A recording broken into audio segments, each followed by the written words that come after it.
दोस्तों, अगर हम अपने जीवन को देखें तो हमें हमारी परिस्थितियाँ चला रही हैं। असलियत में एक इंसान अपनी परिस्थितियों का गुलाम होता है। अगर परिस्थितियाँ अच्छी चल रही है तो वो बहुत खुश रहेगा, लेकिन जैसे ही समय पलटता है आदमी दुखी होता चला जाता है। लेकिन क्या कभी आपने विचार किया कि जीवन सिर्फ परिस्थितियों पर ही निर्भर रहता है? क्या आदमी अपनी परिस्थितियों से ऊपर उठकर एक नए जीवन को देख सकता है, खुद को पहचान सकता है?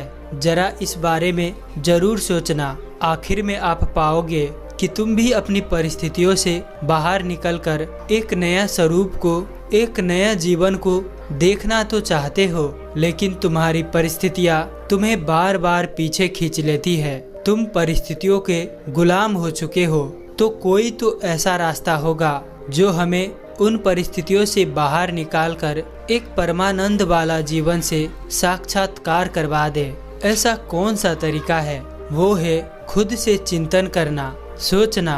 चिंतन करने से ही आपको रास्ता मिलता है। आपको कोई भी व्यक्ति सब कुछ नहीं बता सकता, वो आपको सिर्फ राह दिखा सकता है, लेकिन उस पर चिंतन तो आपको ही करना पड़ेगा। दोस्तों, इसी पर आधारित एक छोटी सी कहानी है, जिसको आप अगर समझ लेते हैं तो आप परमानंद की प्राप्ति कर लेते हैं। आपके जीवन खुशियों से भर जाता है और जीवन में आपके कोई भी किसी भी प्रकार का डर नहीं रह जाता है। तो इसीलिए इस कहानी में अंत तक जरूर बने रहें। ये जापान का घटना है। एक बार एक सम्राट एक साधु से बहुत प्रभावित हो गया। जब भी सम्राट अपने घोड़े को लेकर अपने राज्य का चक्कर लगाने को निकलता तो वो उस साधु को रोज देखता।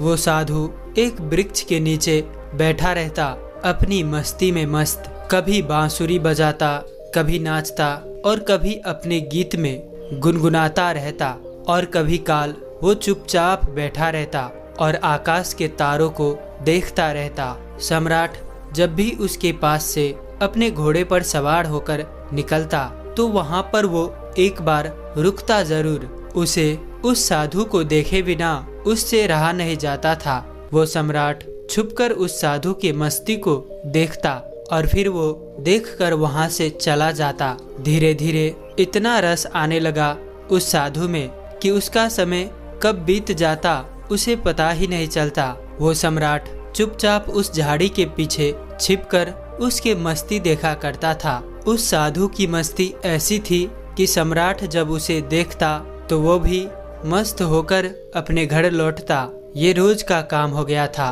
एक दिन वो सम्राट इतना भाव विभोर हो गया कि वो उन साधु के चरणों में गिर गया और कहा कि महाराज, यहाँ अब और मैं आपको रहने नहीं दूंगा। वर्षा करीब आ रही है। इस वृक्ष के नीचे आप बारिश में कैसे रहोगे? मेरे महल में चलो, मुझ पर कृपा करो, मुझे सेवा का अवसर दो। ये सुनते ही वो साधु उठकर खड़ा हो गया, अपनी झोली उठा ली और कहा कि चलो। ये देखकर सम्राट को बड़ा सदमा लगा।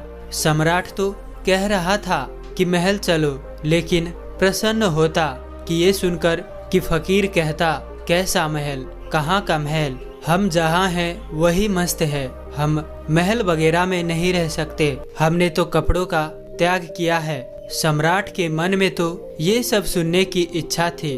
अगर साधु ने ऐसा कहा होता तो सम्राट उसके पैरों पर गिरकर उनसे कुछ और विनती कर लेता, लेकिन साधु तो तुरंत चलने को तैयार हो गया। तो सम्राट थोड़ा सदमे में आ गया। उसने सोचा, कहीं मैंने तो कोई गलती तो नहीं कर दी? इस आदमी ने मेरे साथ कोई चालबाजी तो नहीं की? ये कोई महल में घुसने का तरकीब तो नहीं लगा रहा कि यहाँ पर बैठकर बांसुरी बजाता रहा, कि कहीं ये इसका बांसुरी बजाना और इसका मस्ती में नाचना, ये कहीं मुझे फंसाने की कोई तरकीब तो नहीं है? क्या ये मछली को फंसाने के लिए कोई कांटा तो नहीं फेंका गया था? फालतू ही चक्कर में पड़ा। सम्राट ने सोचा कि अब तो कुछ कह भी नहीं सकता।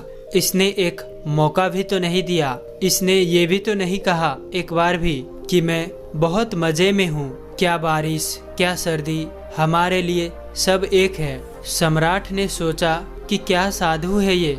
आराम की बात आते ही तुरंत हाँ बोल दिया। सम्राट के मन का सारा भाव वहीं पर खत्म हो गया। सम्राट ये सब सोच ही रहा था कि वो साधु तब तक सम्राट के घोड़े पर चढ़कर बैठ गया। सम्राट को जिंदगी में पहली बार पैदल चलना पड़ा, जबकि वो साधु बड़े मजे से घोड़े पर बैठकर जा रहा था। सम्राट के दिल को बड़ी गहरी चोट लगी कि ये तो मैंने बड़ी जल्दी कर दी, बहुत बड़ी गलती हो गई। लेकिन सम्राट अब अपनी बात से पलट भी नहीं सकता था, क्योंकि वो अपने वचन का पक्का था। सम्राट ने सोचा कि ये भी महल में पड़ा रहेगा, इतने लोग तो पड़े हैं, ये भी पड़ा रहेगा तो क्या फर्क पड़ेगा। लेकिन सम्राट के मन में उस साधु के लिए सम्मान खत्म हो चुका था। साधु तो महल में जाकर रहने लगा, पर सम्राट को दिन प्रतिदिन कष्ट बढ़ने लगा कि साधु ऐसी मस्ती में रहता था। जब यही साधु उस वृक्ष के नीचे मस्त रहता था तो सम्राट के मन में उसके लिए आदर पैदा हो गया था कि ये कैसा गजब का त्यागी है। साधु तो वृक्ष के नीचे भी बांसुरी बजाता था और महल में आकर भी वो बांसुरी ही बजाता था, लेकिन अब वो मखमल के गद्दों पर बैठकर बांसुरी बजाता था। ये सब देखकर सम्राट की आंखें फटी की फटी रह जाती थी कि कहाँ का आदमी मैं उठा लाया, ये कोई साधु ही है। सम्राट से भी ज्यादा वो शान से रहता था। सम्राट को तो कुछ चिंता फिक्र भी थी। आखिर अपना साम्राज्य, अपना महल, अपनी धन दौलत, सैकड़ों चिंताएं थी, लेकिन उस साधु को तो कोई चिंता नहीं थी। वो तो बांसुरी बजाए, नाचे, मस्त भोजन करे। 6 महीने किसी तरह सम्राट ने बर्दाश्त किया। बात बढ़ती ही गई। सम्राट के लिए सहना मुश्किल हो गया। एक दिन सम्राट ने कहा, महाराज, एक निवेदन करना है। अब मुझ में और आप में क्या फर्क है? साधु ने कहा, फर्क जानना चाहते हो? सम्राट ने कहा, हाँ महाराज। साधु ने कहा कि तुम 6 महीने क्यों फालतू परेशान रहे? ये बात तुम्हें उसी वक्त पूछ लेनी चाहिए जब मैं घोड़े पर बैठा था, क्योंकि मैंने तो देख ही लिया था कि ये बात तुम्हारे मन में उसी वक्त उठ गई थी। जब मैं झोला उठाकर राजी हुआ चलने को, उसी वक्त तुम्हारा चेहरा मैंने पढ़ लिया था। ये प्रश्न तो उसी समय तुम्हारे भीतर था। अरे बुद्धू, तुमने 6 महीने तक अपना छाती क्यों जलाई? वहीं पूछ लिया होता। मैं झोला डालकर फिर वहीं बैठ जाता। किस बात का संकोच कर रहे थे तुम?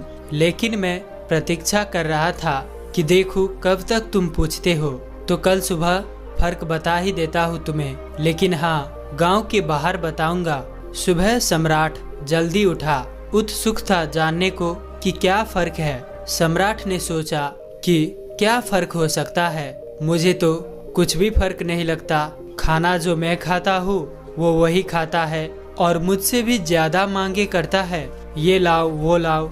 मैं जिस कमरे में रहता हूँ उससे भी ज्यादा सुंदर कमरे में वो रहता है। मेरा 2-3 नौकरों से काम चल जाता है और ये पूरे दिन 15-20 नौकर साथ रखता है। इसके जरूरतों का तो कोई अंत नहीं, मांगे ही चला जाता है। कपड़े इतने शानदार पहनता है कि मुझे कोई देखे तो समझे कि मैं इसका मंत्री हूँ। ये खुद ही इस महल का सम्राट मालूम पड़ता है। कम से कम बाकी लोग मुझसे डरते तो है, इसके आंखों में तो डर नाम की कोई चीज भी नहीं है। बस पूरे दिन बिना किसी चिंता के मस्त बांसुरी बजाते रहता है। आज मैं भी देखूं कि क्या फर्क बतलाता है। सम्राट सुबह सुबह साधु के कमरे में पहुंच गया। कमरे में जाकर देखा तो साधु ने वही पुराने कपड़े पहने थे जो वो उस वृक्ष के नीचे बैठकर पहनता था।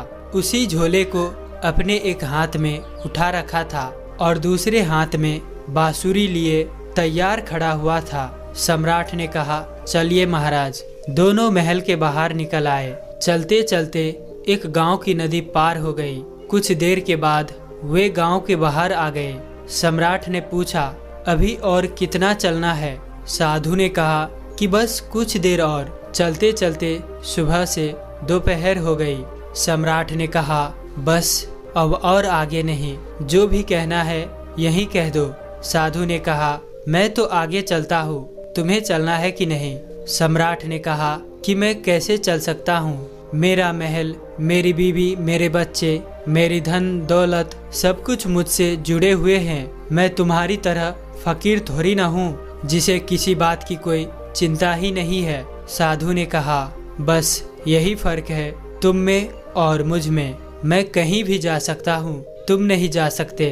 मैं हर परिस्थिति में खुश रह सकता हूँ, लेकिन तुम नहीं। जब मैं उस वृक्ष के नीचे रहता था तब भी मैं मस्ती से रहता था और अपने जिंदगी के एक एक पल को जीता था। जब मैं तुम्हारे महल में चला गया वहाँ भी मैंने अपने अनमोल जीवन की एक एक क्षण को पूरी मस्ती और खुशी के साथ जिया। अब जब मैं कहीं और चला जाऊंगा तब भी मैं ऐसे ही जीऊंगा। हम जहाँ जिस वक्त रहते हैं पूरे तरीके से वहीं रहते हैं। हम ना तो अपने बीते हुए कल के बारे में सोचकर पश्चाताप करते हैं और ना ही अपने भविष्य की चिंता कर कर अपने वर्तमान को खराब करते हैं।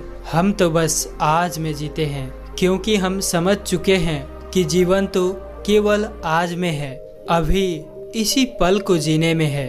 बस यही छोटा सा फर्क है तुझ में और मुझ में कि तुम्हें परिस्थितियाँ चलाती है और हम परिस्थितियों को चलाते हैं। तुम खुश रहोगे या दुखी रहोगे ये तुम्हारे आसपास होने वाली घटनाओं पर निर्भर नहीं करता है, लेकिन हमारे लिए ये घटना जिंदगी के सफर का एक हिस्सा मात्र है।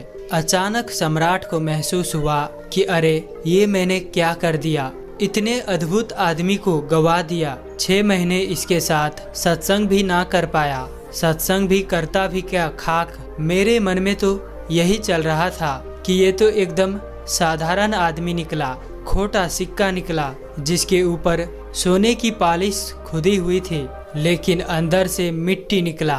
तुरंत सम्राट साधु की पैरों पर गिर पड़ा, बोला कि नहीं महाराज, आगे नहीं जाने दूंगा। साधु ने कहा, देख मुझे कोई परेशानी नहीं है, ये रहा तेरा घोड़ा, मैं फिर इसी पर तेरा महल चला जाऊंगा, मगर लेकिन फिर तुम्हें परेशानी होगी। ये सुनते ही सम्राट के मन में फिर से वही विचार आया कि अरे ये साधु तो फिर से आसानी से मान गया। साधु ने सम्राट के चेहरे के तरफ बड़े ध्यान से देखा और फिर बोला, लेकिन नहीं, मैं नहीं आऊँगा, तू फिर नहीं सुधरेगा, फिर तुझे परेशानी होगी और तू फिर से चिंता में पड़ जाएगा। हमारा क्या, हम तो सन्यासी हैं, हमारे लिए तो महल और जंगल सब एक बराबर है, हमें कोई समस्या नहीं, क्योंकि जिसे समस्या है वो सन्यासी नहीं है। मेरी बांसुरी जैसे महल में बजती थी वैसे ही जंगल में भी बजेगी और बजते ही रहेंगी।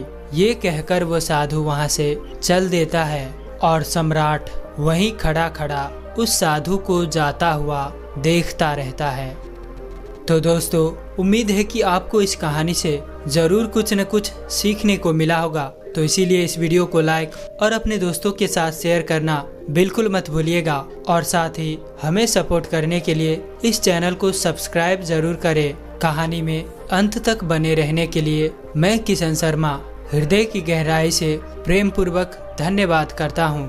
तो मिलते हैं ऐसी कोई और नई वीडियो में, तब तक के लिए अपना ख्याल रखें। धन्यवाद।